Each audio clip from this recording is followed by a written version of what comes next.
नमस्कार दोस्तों, welcome back to my channel. Friends, मैं आप सबका अपने चैनल स्टॉक्स फॉर लाइफ पे बहुत स्वागत करता हूं। Welcome to STFL family. Dear family, बस पता है आपको कि शाम को मेरी एक वीडियो आती है, चूँकि अभी रात हो चुकी है, तो दोस्तों देरी के लिए माफ़ी चाहता हूं, लेकिन आपके लिए बहुत ही स्पेशल एक वीडियो शूट हो चुकी है। जी हाँ दोस्तों, इस वीडियो के बाद ही उस वीडियो को मैं पेश करूंगा, तो मैं उसका दोस्तों टाइटल दिखाऊंगा, लेकिन उससे पहले 10 स्टॉक को मैंने आज कवर करा है जो आपका बहुत रिक्वेस्ट है, जिसमें एसबीआई लाइफ, एचडीएफसी लाइफ के क्वार्टर 3 के नतीजे भी हैं। रिलायंस कैसा कल रिएक्ट करेगा, सारा चीज़ दोस्तों इसी में समरी मैं करके लाया हूँ, जहाँ पे आपका टाइम सेव हो और आपको सिर्फ और सिर्फ न्यूज़ मिले, नो बकवास। दोस्तों उससे पहले मैंने शॉर्ट जो होते हैं दोस्तों, मीन्स यूट्यूब जो शॉर्ट्स होते हैं, उसकी तैयारी मैंने कर ली है। मैं सोच रहा हूँ दोस्तों कि इस तरह का शॉर्ट जो इन्फॉर्मेटिव होती है, ओनली न्यूज़, वो आपसे शेयर करूँ। अगर आप अग्री हैं तो भाई मैं इसको स्टार्ट करूँगा, बस कमेंट बॉक्स में अपनी हाँ ना कर दें। Now without dealing any further time, let's begin. तो गाइस, नोटिफिकेशन का बहुत सारा इशू है, गारंटी नहीं है कि ये वीडियो आप तक पहुंचेगी या फिर नहीं पहुंचेगी, इसीलिए मैं आपको जस्ट ट्रेलर दिखा रहा हूँ, टीजर आप बोल सकते हैं। इसका दोस्तों थंबनेल आप देख सकते हैं कि शेयर मार्केट का जो बेसिक्स हैं, कौन कौन से स्टॉक लेना, बहुत बड़ा दोस्तों ज्ञान है। उम्र 20 साल हो, 22 साल हो, या फिर 60 साल हो, 65 साल हो, दोस्तों ये वीडियो को मिस मत करिएगा। बहुत ही भरपूर नॉलेज है जो मैं आपको एकदम सिखाना चाहता हूँ। Now the analysis and news begins. तो गाइस, बात की जाए पॉलीकैब इंडिया की, तो मुझे इनके नतीजे दोस्तों बहुत बेहतरीन लगे। जी हाँ दोस्तों, बात की जाए अगर आप इकोनॉमी को देखें और जिस हिसाब से इन्होंने अपने क्वार्टर ऑन क्वार्टर और ईयर ऑन ईयर परफॉर्मेंस को इन्हेंस करा है, अच्छे दिखाने की कोशिश करें, दोस्तों मुझे इनके नतीजे बहुत ही पसंद आए। बात की जाए हेवल्स की, तो इसका कॉम्पिटिटर है वो बहुत अच्छा शेयर है। वैल्यूएशन के वाइज ये मुझे बहुत अच्छा लगता है। तो कल भाई मार्केट कैसे रिएक्ट करता है ये देखना बनता है। हमने ऐसे स्टॉक को दोस्तों को पता है कि 800 के लेवल से खुद ही खरीदा है, आप सबको खरीदवाया है। तो जब आप देख सकते हैं दोस्तों 1284 दिखाई पड़ रहा है और बहुत ही ज़बरदस्त ब्रेकआउट इस स्टॉक ने दिया था। अब देखना बनता है कि ये आर या फिर पार की कहानी है। अगर दोस्तों मान लीजिए कि मार्केट को इनके नतीजे पसंद नहीं आए, बिकॉज मार्केट का एक्सपेक्टेशन आपको पता है बहुत ही हाई रहता है, लेकिन उस हिसाब से हमें घबराना नहीं है।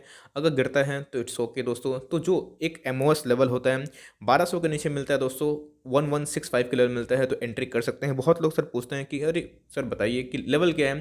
देखिए दोस्तों, जहाँ पे आपको ये भरोसा हो जाए कि इसके डाउन साइड अगर गिरता है तो मैं इसको सह लूँगा दोस्तों, वही आपके लिए एमओएस है। लेकिन टेक्निकली बात करूँ तो अगर 1200 का लेवल तोड़ता है 1200, तो मे बी 1165 1180 तक जा पाए, तो उस डिप का इंतजार करिए। अगर इधर से न्यूज़ अच्छी आती है, आई मीन टू से एक चाल आती है, तो वेट एंड वॉच करिए, एंट्री लेने की ज़रूरत नहीं है।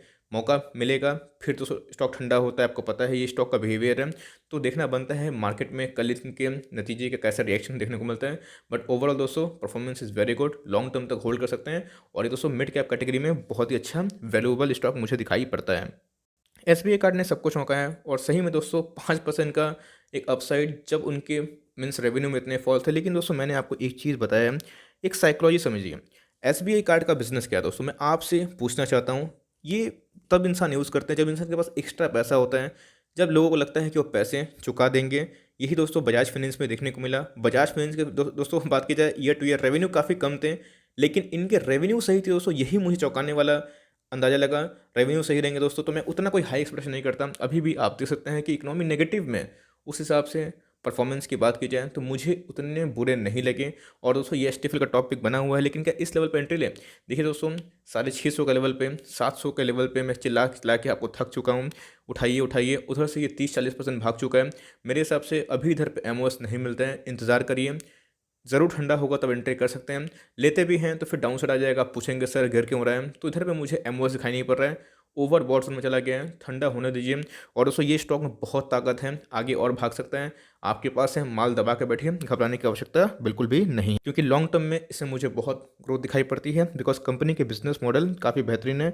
अभी की बात की जाए तो 1030 के लगभग है। लेट इट कूल, हमें दोस्तों गैप अप ओपनिंग देखने को मिली थी, और हमने लास्ट डे इंटरडे करके अच्छा मुनाफा भी कमाया था। मेरे बहुत सारे लाइक स्टूडेंट्स हैं जो मैं आपको क्या बोलूँ, तो उनके सामने मैं बोला था कि देखिएगा इधर पे गैप अप ओपनिंग के चांसेस हैं, वही हमें देखने को मिला। यही दोस्तों स्टॉक मार्केट कोई भी प्रेडिक्शन नहीं कर पाता। और इधर पे आपको मैं बता दूं कि आप स्टॉक का बॉटम और लिंक टॉप मत खोजिए, स्टॉक में वैल्यू रहे, अच्छे स्टॉक की कैटेगरी में रहें, तो उधर पर आप निवेश करिए। बिंदास दोस्तों हंस के पैसा बनेगा। ये भी दोस्तों एसटीएफएल का टॉपिक बना हुआ है। मुझे प्रॉफिट से नहीं, इनके रेवेन्यू से मतलब है, जो बढ़े हैं प्रोविजनिंग की वजह से डाउन साइड होते भी हैं प्लस माइनस, तो दोस्तों ये एक साइकिल है, चलते रहता है। ओके नाउ दोस्तों, तो एसटीएफएल परिवार हो जाओ तैयार। ऐसा क्यों बोल रहा हूँ, तो आज है 24 जनवरी और कल है दोस्तों 25 जनवरी। देखिए दोस्तों, एसआरएफ की बात की जाए तो मैंने देखा कि उनके प्रॉफिट डिक्लाइन हुए, मार्केट ने सबक सिखा दिया, 6% का डाउन साइड दे दिया, लेकिन दोस्तों वो फिर नया हाई बनाएगा, अभी नहीं बनाएगा, एक महीना बाद बनाएगा। लेकिन उस इधर पर एसआरएफ की बात नहीं हो रही है, नवीन फ्रंट की बात हो रही है। 2850 का स्टॉक है दोस्तों, 2500 पे हो चुका है, आ चुका है। स्मॉल कैप से मिड कैप में कैटेगरी में ट्रांसफर हो चुका है, घबराने की आवश्यकता नहीं है। इधर पर दोस्तों मुझे मौका मिलता है और कल नतीजे के पहले प्रॉफिट बुकिंग होती है। मे भी दोस्तों अगर नीचे गिरता है, घबराना नहीं है, एक्मुलेशन जारी कर सकते हैं। लॉन्ग टर्म में दोस्तों अगर वेल्थ क्रिएट करना है, टेस्ट प्लेयर है तो भैया बनाते जाइए। 100-200 पॉइंट का उछाल से डरना नहीं है, घबराना नहीं है। अगर दोस्तों मैं बोलूँगा अगर कल ये गिरता है तो सबसे पहले मैं स्क्रीनशॉट पोस्ट करूँगा कि मैं खरीद रहा हूँ, तो आपको घबराने की बात नहीं है। लेकिन यस, लॉन्ग टर्म तक होल्ड करिएगा। डाउन साइड बहुत लिमिटेड है, अप साइड बहुत ही ऊँचा है। रिजल्ट अच्छा रहा तो भैया 3000 के ऊपर जाएगा। एवरेज रहा, मार्केट को पसंद नहीं आया तो 2350 के लगभग भी जा सकता है। लेकिन माइंडसेट बनाइएगा कि गिरेगा तो मुझे ऐड करना है और इसको लॉन्ग टर्म तक होल्ड करना है। इसीलिए दोस्तों हमें एक एवरेज का बेनिफिट मिलता है, लॉन्ग टर्म पैसा कमा सकते हैं। तो कल इसके ऊपर आपका नज़र होना ही चाहिए। निपॉन भी दोस्तों कुछ रैली में पार्टिसिपेट नहीं किया है। 27 जैन को नतीजे हैं। HDFC AMC तो भाई फ्लैट ही नतीजे दिए हैं, लेकिन इससे मार्केट को एक्सपेक्टेशन है अगर ख़राब आते हैं तो पिटेगा, अच्छे आते हैं तो 350 का ब्रेकआउट देखने को मिलता है। दोस्तों 27 जनवरी को उनको नतीजे आ रहे हैं, इसको अपने वॉच लिस्ट में डालिए। As far as I concern, long term के लिए स्टॉक बहुत ही बेहतरीन है। आप चाहे तो निवेश कर सकते हैं, चाहे तो अवॉइड भी कर सकते हैं। HDFC AMC पहला पिक है, लेकिन दोस्तों मुझे इस पर वैल्यू फॉर मनी लगती है, बिकॉज ये स्टॉक अभी भी अपने ऑल टाइम हाई से बहुत लो है और फंडामेंटली अच्छी कंपनी है, जीरो डेप्ट है। आप चाहे तो एक्मुलेट कर सकते हैं या फिर दोस्तों इसको अवॉइड भी कर सकते हैं। हमने 270 के लेवल से आपको कितने बार बोला है और देखिए 330 के लेवल पे है। मेरे हिसाब से थोड़ा सा लाइक वाइस यही होगा कि आप एक बार रिजल्ट देख लें, उसके बाद डिसाइड करें, तो आपको एक कॉन्फिडेंस भी होगा। खराब लगते हैं तो भाई इसमें एंट्री मत करिए, HDFC AMC is the best. लेकिन अगर आप इसको फैक्टर इन कर सकते हैं, मुझे दोस्तों दोनों पसंद है, तो मैं दोस्तों इसे वैल्यू मनी है तो मैं इसमें होल्ड कंटिन्यू करूँगा। प्रॉफिट बुकिंग का मैं भी नहीं सोच रहा हूँ। इन शॉर्ट वीडियो में मैंने दोस्तों रिलायंस का प्रतिक्रिया दे दिया है। मेरे हिसाब से उतना पिटना नहीं चाहिए, पिटता भी है दोस्तों, स्टॉक मार्केट है, कोई डंके के छोटे बोल नहीं सकता कि यही होगा। भाई उल्टा हो जाएगा तो सब रिटेलर पीछे पड़ जाएंगे। एनीवेज बात की जाए मेरी, दोस्तों मैं इसको होल्ड एंड कंटिन्यू करने वाला हूँ। जियो दोस्तों एक नया सेवियर बन के उभरा है और मेरे हिसाब से स्टॉक में बहुत पोटेंशियल है और इनके सेबी के डील को मंजूरी मिल चुकी है। दोस्तों इस बात का ध्यान आपको रखना चाहिए। मार्केट में कौतूहल मचने दीजिए, बिकॉज OTC बिजनेस और ऑयल रिफाइनिंग, जब दोस्तों सऊदी अरमको मीन्स बड़ी बड़ी कंपनी का हालत ख़राब है ऑयल रिफाइनिंग पेट्रोकेमिकल में, तो फिर रिलायंस को भी इफेक्ट होगा। रेवेन्यू फॉल है लेकिन प्रॉफिट में जंप है, बड़ी कंपनी है, कुछ भी कर सकती है। मेरी रिकमेंडेशन होगी होल्ड एंड कंटिन्यू। 2000 के नीचे मिले तो आप निवेश कर सकते हैं और आपके पास है माल दबा के बैठ सकते हैं। शॉर्ट टर्मर के लिए है तो 2000 का SL लगाया काम करिए। मेरे हिसाब से वेट एंड वॉच करिए, लेट द प्राइस डिसाइड कहाँ ये जाना चाहता है। मेरे हिसाब से दोस्तों लॉन्ग टर्म में अच्छा घोड़ा है, आप चाहे तो अकोमोडेट कर सकते हैं।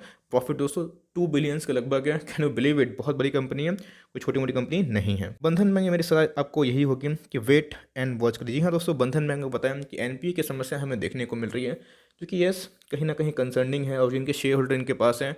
मेरे हिसाब से देखिए बैंक में कोई भी कमी नहीं है, बैंक एकदम सॉलिड है दोस्तों, बोलते हैं ना सॉलिड, SOLID, बैंक वही है दोस्तों। बहुत ही हाई ग्रोथ, मुझे लगता है कि पूरे बैंकिंग इंडस्ट्री में इसकी ऐसा हाई ग्रोथ कोई बैंक नहीं है। बहुत ही मस्त दोस्तों बिजनेस मॉडल है, लेकिन वही असम के जो लॉ की वजह से ये थोड़ा पिट रहे हैं।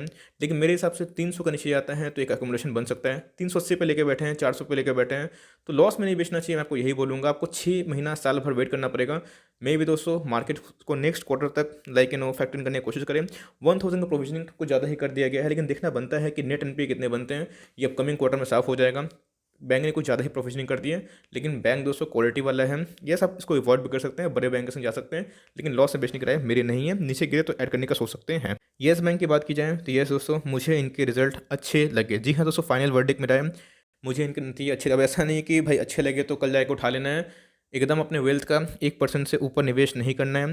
अब देखना है कि कल मार्केट में इसको कैसे रिएक्शन देखने को मिलता है। लास्ट टाइम तो बैंक निफ्टी बहुत पिटाई हुआ था तो भाई ये भी गिरा था, लेकिन येस बैंक के नतीजे पहले से प्रॉफिट में भी ठीक है। येस अब मॉरेटोरियम की बात की जाए, उन सबको दोस्तों अगर ऐड कर दिया जाए तो भाई क्रॉस NPA नेट NPA सब बैंक को बढ़ जाएंगे। आपको पता है कि सुप्रीम कोर्ट ने हस्तक्षेप किया था, इसलिए बैंक बचे भी हुए हैं। लेकिन ओवरऑल बैंक की कंडीशन की बात की जाए तो प्रॉफिट मीन्स लॉस से प्रॉफिट मेकिंग हो चुकी है और हर एक जगह पे काम कर रही है। यस अब भाई बड़े बैंक से कंपेयर नहीं कर सकता, नेट इंटरेस्ट इनकम अभी कम है, लेकिन उम्मीद से अच्छा परफॉर्म की है, तो कल एक धमाका का उम्मीद है आपके पास से। आप होल्ड कंटिन्यू कर सकते हैं। मेरे हिसाब से अगर आप बहुत रिस्क लेना चाहते हैं, अगर पास अगर 1 लाख का पोर्टफोलियो है तो 1000-2000 इन्वेस्ट कर सकते हैं, लेकिन नज़रिया बहुत लॉन्ग टर्म का रखिएगा। बिकॉज RBI पूरा एकदम दोस्तों हाथ धो के पीछे पड़ा है, कैसे इसको खड़ा किया जाए। अब लेट्स होप कि बेटर हो। मेरे हिसाब से दोस्तों आपको इसको चेज़ नहीं करना चाहिए, देखिए कि कहाँ जा रहा है। बड़े बैंक में निवेश सबसे पहले प्राथमिकता है, उसके बाद चाहे तो अपने वेल्थ कैसे मैंने बताया 1% से कम निवेश कर सकते हैं। जहाँ पे भाई भागे तो बढ़िया है, नहीं भागे तो कोई बात नहीं। तो गाइस बात की जाए प्रॉफिट की, भाई एचडीएफसी लाइफ की, तो फ्लैट से रहे 6% की उछाल थी। लेकिन दोस्तों आपको पता है कि ये बिजनेस, म्यूचुअल फंड वाले बिजनेस सब कब चलते हैं। मैं आपसे पूछना चाहता हूँ, जब आपके पॉकेट में थोड़े पैसे आते हैं एक्स्ट्रा, तब दोस्तों आप ये सब काम करते हैं। तो इनकी प्रोविजनिंग और एसबीआई लाइफ की प्रोविजनिंग को ज़्यादा देखने को मिले। एसबीआई लाइफ की बात की जाए तो उनके दोस्तों प्रॉफिट में गिरावट है, लेकिन असल में जो लाइफ इंश्योरेंस बिजनेस का सबसे बड़ा असेट क्या होता है दोस्तों, उनके प्रीमियम इनकम जो दोनों में राइज है। एचडीएफसी लाइफ ने भी अच्छा किया है और एसबीआई लाइफ में भी अच्छा किया है मेरे हिसाब से। मेरे साइड से दोस्तों मीन्स जो इसका इंडिकेशन है पॉजिटिव है, और मैं इसको पॉजिटिव पकड़ूंगा बिकॉज मैं लॉन्ग टर्म का देखता हूँ। शॉर्ट टर्म में देखेंगे गड़बड़ी हमेशा दिखाई पड़ेगी, कभी निवेश ही नहीं कर पाएंगे। लॉन्ग टर्म का देखिए तो भाई हमेशा निवेश करने की आपको मौका तलाश करनी चाहिए। मेरे हिसाब से करंट लेवल इज़ गुड। अगर एक डिप खाता है 660 के लेवल पर, उधर पे निवेश कर सकते हैं, लेकिन यस ऐसे स्टॉक को छोड़ना नहीं चाहिए। एसटीएफएल का सुपर टॉपिक है और लॉन्ग टर्म में दोस्तों अच्छा खासा वेल्थ जनरेट की ताकत रखता है। मेरे हिसाब से रिजल्ट खराब नहीं थे अगर आप कंडीशन को मद्देनजर रखें। प्रोविजनिंग इन्होंने भी ज़्यादा की है as per the like things, but इनके जो एसेट्स है क्या है, प्रीमियम इनकम उसमें राइस है और अच्छे खासे राइस है जो मुझे अच्छे लगे। अभी की बात की जाए 700 के नीचे दिखाई पड़ रहे हैं, एक डिप मिलता है तो एंट्री कर सकते हैं। करंट मार्केट प्राइस में भी एंट्री कर सकते हैं। हमने दोस्तों बहुत लोअर लेवल से इसको लेकर लपका हुआ है और आगे भी होल्ड एंड कंटिन्यू करेंगे बिकॉज मुझे लगता है कि 10 से 15 साल में ये एक नया मल्टीबैगर बन के क्रिएट हो सकता है। current market price of SBI Life is very good. If you want to consider it you can, because मेरे हिसाब से कंपनी बहुत ही प्रॉमिसिंग है। यस दोस्तों इनके प्रॉफिट डिक्लाइन हुए हैं, बट मैंने देखा जैसे बताया इनके प्रीमियम इनकम में रोज मीन राइज थे। आप अगर रिजल्ट को ठीक से बारीकी से चेक करें, बिकॉज दोस्तों इनके प्रोविजनिंग बहुत ज़्यादा है। तो भाई कोई अगर प्रोविजनिंग बहुत कर देता है तो अब ऑफकोर्स उसमें प्रॉफिट में डिक्लाइन देखने को मिलेगा। मुझे अच्छे से याद है आईसीआईसीआई बैंक ने बहुत प्रोविजनिंग की थी 2 साल पहले, उसके बाद दोस्तों शेयर बहुत रॉकेट बना था। तो ये सब छोटी मोटी चीज़ होती है। यस लॉन्ग टर्म में ये सब दोस्तों चीज़ फैक्टर इन हो जाती है। चाहे तो निवेश कर सकते हैं HDFC Life first pick, second pick SBI Life, लेकिन as per the valuation my first pick is SBI Life और current market price is very good. You can accumulate it for long term. बहुत ही fundamentally strong company है दोस्तों। At last but not the least, Tata Consumer Products. जी हाँ दोस्तों, Nifty 50 में इसमें लाइक एंट्री होने की बात हो रही है। बिल्कुल भी मत घबराइएगा, जिस दिन निफ्टी 50 में घुस गया दोस्तों उस दिन बवाल मच जाएगा, और नहीं भी घुसा तो कोई दिक्कत नहीं है। बहुत सारे बिजनेस इसमें ऐड हो रहे हैं और टाटा ग्रुप का दोस्तों ये एक नया मल्टीबैगर है जो मुझे लगता है कि आने वाले 10-15 साल में बहुत बड़ा बन सकता है। यह दोस्तों टीसीएस बहुत बड़ी कंपनी है, लेकिन टाटा कंज्यूमर प्रोडक्ट्स जो कि अब रूमर्स आईसीआईसीआई डायरेक्ट में मैं सुन रहा था, अगर आ जाता है कन्फर्मली कोई बोल नहीं सकता, तो भाई इसमें आग लग सकती है।